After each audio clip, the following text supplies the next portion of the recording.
Good morning, everybody. It's Tuesday morning. Good night. It's pretty out here. I had to start over because Tate just got very distracted by a jogger, and we had to stop for a minute. Anyway, so don't judge. Last night, while Monday Night Football was on, I was watching that with one eye, and the other I was doing a little bit of reading and research because a friend of mine in a conversation was pounding the table about the favor of God and what he was believing in, and I don't know, the specifics aren't as important as the theory, okay? This is one of those cases where the process is more important than the outcome. And so I started thinking, in order for the favor of God to work in my life, it has to be the right thing in, let's say, the universe. What do I mean by that? I don't believe that the favor of God for me can supersede the free will of someone else.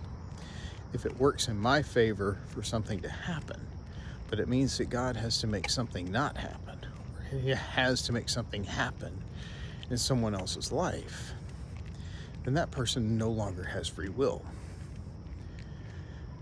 That's one of the things, it's a tenet of what we believe as Christian people, that, since the beginning God, and He made us a little different than the angels. See, the angels don't have free will. They, the way we understand angels, as described in the scripture, is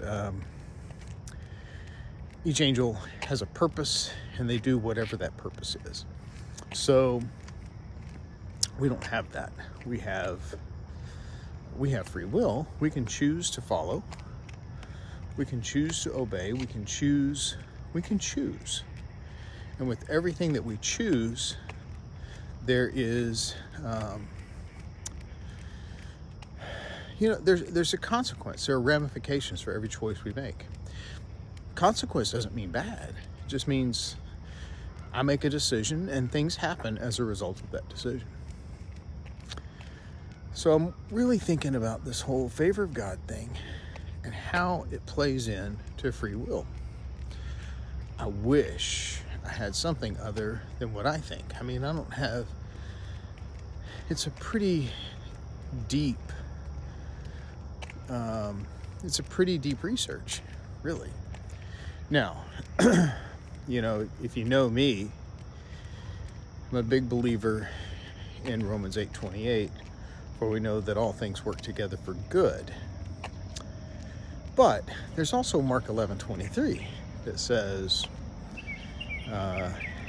whatsoever you ask in my name and believe, you should have. So really trying to figure out favor of God versus the free will of man. I'd love to hear your thoughts. I'd love to hear what you think. In the meantime, let's go make it a great day. Go make it a great Tuesday. Be happy, be grateful, be humble, and enjoy the last few days of warm weather, because the misery of winter is soon to come. We'll see you later.